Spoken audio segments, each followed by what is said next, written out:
pessoal. Bom, é um prazer participar desse curso de mediação empresarial e aí de iniciativa do tribunal. E pretendo aí, diante da minha experiência profissional como advogado e professor, ensino superior, direito empresarial, durante muito tempo, colaborar da melhor forma possível. Vou tentar aí adotar uma linguagem clara, objetiva, que é também o meu estilo, e tentar compartilhar com vocês aí o pouco que eu sei e fruto da experiência profissional, conforme eu disse a vocês. Então, nesse encontro de hoje, pretendo aqui passar a vocês algumas considerações envolvendo a Lei de Recuperação e Falência, a Lei 11.101, com suas atualizações recentes, inclusive, envolvendo aí o Instituto da Consolidação Processual e Substancial dentro da recuperação. Então, para que a gente possa entrar nesse tema de uma maneira mais clara, uma breve introduçãozinha a respeito do Instituto da Recuperação. Então, você tem ali, no artigo 47 da Lei 11.101, basicamente, através desse dispositivo, uma definição para que consiste, qual é o objetivo do Instituto da Recuperação, que, em suma, você lendo o artigo, ele é claro no sentido de propiciar para a empresa a superação da sua crise econômica e financeira. Fazendo uma breve explanação histórica, a gente que é um pouco mais velho e certamente vocês que estão ouvindo, a gente chegou a trabalhar com um instituto que antecedeu a recuperação, que foi a Concordata, que era o decreto-lei lá de 1945, que era o 7661. A Concordata era um pacote muito fechado, né? Um pacote fechado. Geralmente as empresas concordatárias elas não conseguiam superar essa crise econômica e financeira. Então, o Instituto da Recuperação, já consagrado, direito internacional, quando vem para o Brasil, ela vem já com essa ideia de propiciar para a empresa uma forma, alternativas não tão estanques e não tão quadradas, de realmente chegar em uma superação da crise. Superação da crise visando a manutenção dos empregos, da fonte produtiva, da atividade empresarial. Né? Então, o empresário ou a sociedade empresária que se enquadram nessas condições, previsto também ali no artigo 48 da Lei de Recuperação e Falência, podem pleitear, então, a recuperação. Pleiteando a recuperação, basicamente, como disse, preenchendo os requisitos do artigo 48, que é ser empresário ou sociedade empresária. E, a partir disso, você, observando os requisitos do artigo 51 da lei, que estabelece ali o que deve conter no pedido inicial, o rol de documentos, você pleiteia o enquadramento para o pedido de recuperação. E, nesse momento, o juiz ele faz uma análise muito clara do artigo 51, no sentido de verificar se o postulante preenche ou não os requisitos. Preenchendo os requisitos, o juiz ele dará um despacho, uma decisão, né, deferindo o pedido de recuperação. A partir disso, então, você tem o início do procedimento de recuperação, que é através dessa sentença, em que, além de deferir o pedido de recuperação, ela nomeia também o administrador judicial, e a partir daí você tem aí os deveres da empresa recuperanda em apresentar o plano de recuperação, que vai ser submetido mais à frente aos credores, né, à apreciação. Mas esse plano de recuperação, esse é o grande avanço, sempre trazendo para vocês essa comparação à legislação lá anterior, né, que hoje já nem merece tanta atenção mais, mas eu faço muito mais por esforço de experiência e comparação para passar a vocês. Ela não tem uma regra pré-fixada para que ela seja formatada. Ela vai obedecer o que for necessário. Eu acho que esse é o grande mérito que a gente deve levar em consideração.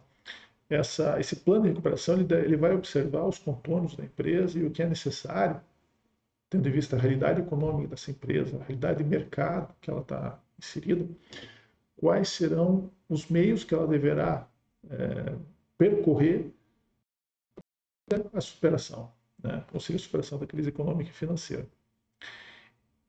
O artigo 50 da Lei 11.101 estabelece ali um rol exemplificativo, exemplos de que pode nortear um plano de recuperação.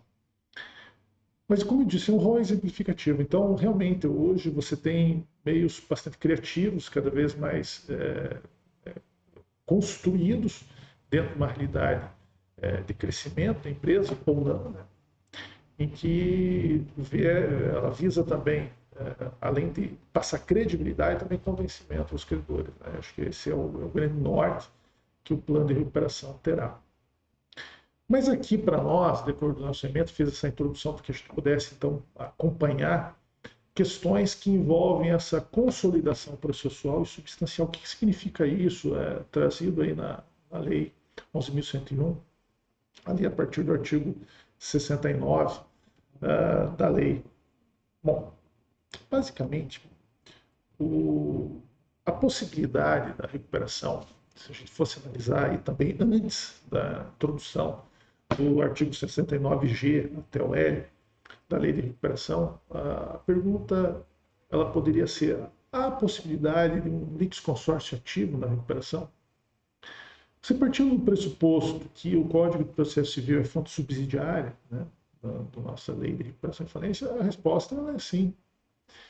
Mas a partir daí é que a gente deve analisar, então, quais são os contornos que o artigo 69 dá e qual foi a construção que essa doutrina e jurisprudência fizeram em conjunto até culminar nesses artigos.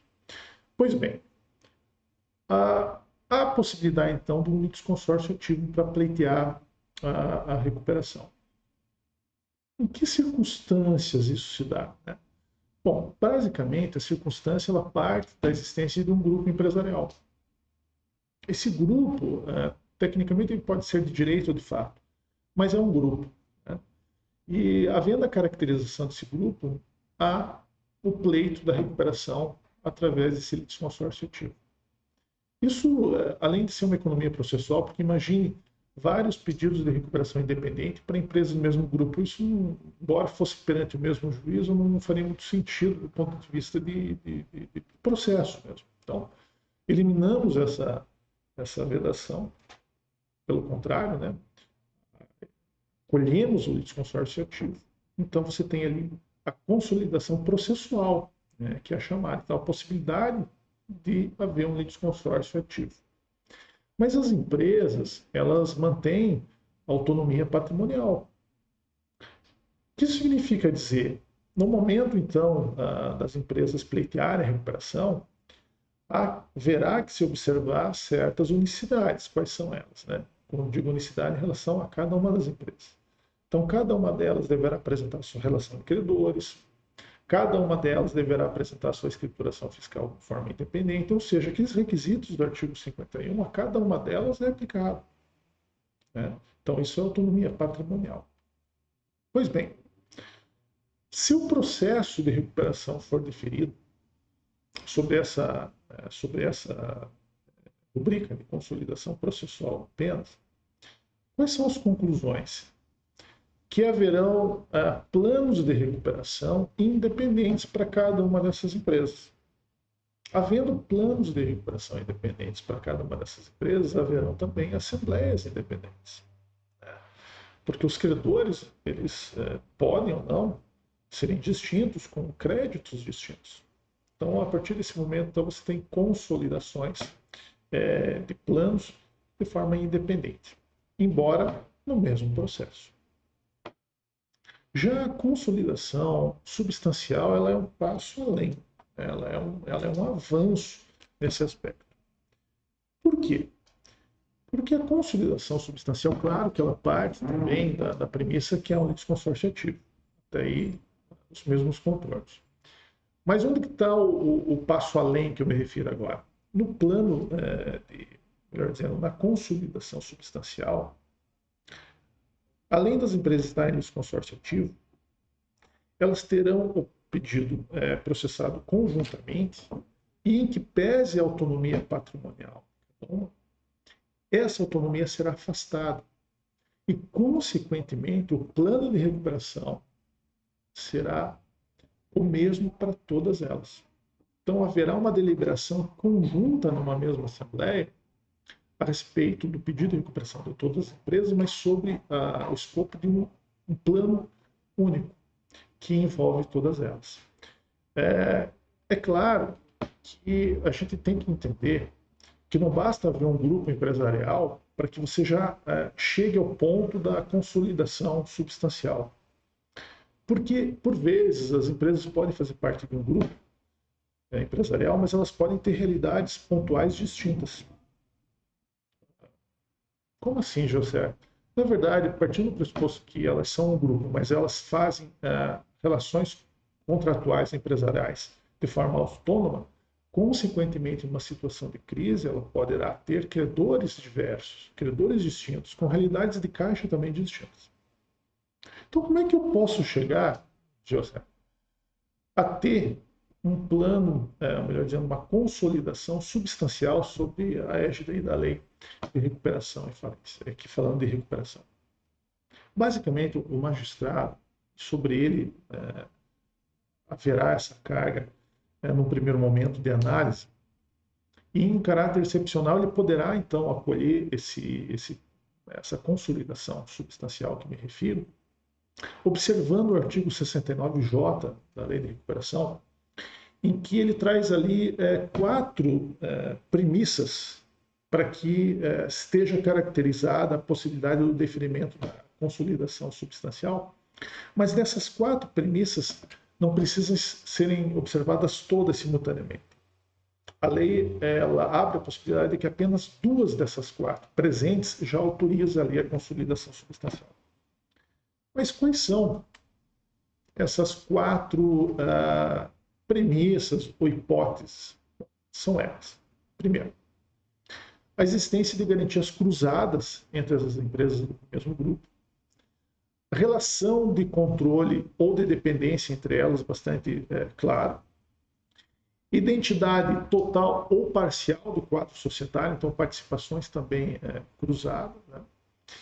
E atuação conjunta no mercado entre as empresas postulantes. Então, são quatro premissas bastante claras que elas levam, inevitavelmente, àquela ideia de confusão patrimonial, que, inclusive, saindo um pouquinho aqui do objeto da emenda, é um dos pressupostos lá que autoriza a desconsideração da personalidade jurídica, essa confusão e patrimonial, que é muito comum em empresas do mesmo grupo. Então, é um avanço esse aspecto da consolidação substancial, sob a perspectiva, então, de haver um mesmo plano para todas elas, e, nesse sentido, então, haver ali o processamento. Mas, é claro, como eu disse, o artigo 69J estabelece essa condição e deve ser observado. Então, havendo esses pressupostos, havendo essas hipóteses, pelo menos a ocorrência de duas delas, então, excepcionalmente, você pode avançar um passo a mais, sair da consolidação processual e partir para a substancial.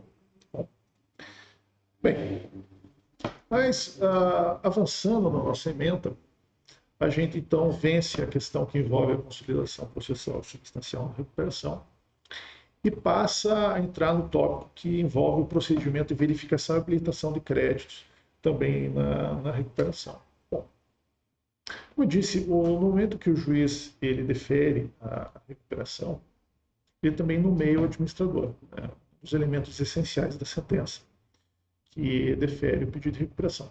Também é um elemento necessário na sentença que determina a falência. Mas como nós aqui estamos falando de recuperação, vamos se ater a isso.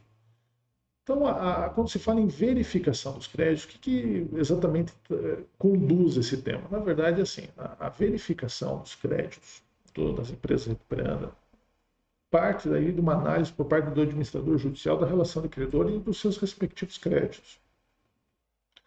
Mas qual que é a base documental para o administrador judicial fazer essa aferição? Bom, toda a base dessa análise é orientada pela lei a partir do artigo 7º da Lei 11.101 e, basicamente, e não podia ser diferente, a base da análise é a escrituração da própria empresa recuperando, a empresa que pleiteou a recuperação. Quando eu falo em escrituração, eu estou falando dos livros contábeis obrigatórios, né? Base contábil da empresa. Sempre lembrando, né, que a base contábil, a escrituração fiscal da empresa, ela faz prova a favor e contra o empresário. Então, ela é algo, um documento unilateral produzido pelo empresário, mas que serve de base, inclusive, para vários elementos probatórios no direito e aqui na recuperação é a base de análise do administrador para verificação dos créditos. Bom, então, partindo da ideia em que houve o deferimento da recuperação. Deferida a recuperação, você tem a nomeação do administrador. Você tem, a partir dessa nomeação, uma primeira análise feita do administrador da verificação dos créditos. E aí, observando a determinação judicial de publicação da relação de credores e seus respectivos créditos, de acordo com o artigo 52, parágrafo 1º da Lei de Recuperação, você então vence ali uma etapa que a gente pode considerar de uma verificação inicial dos créditos feita pelo administrador e a publicação do edital de credores por ordem judicial, e a partir disso, de acordo com a própria lei, você então tem um prazo de 15 dias para que os credores apresentem ao administrador judicial a habilitação dos seus créditos. Então, a nossa emenda também fala aí da habilitação. Né? Então, a habilitação de créditos ela é justamente esse prazo pós-publicação do edital, em que você apresenta os seus créditos junto ao administrador judicial. Em que situações?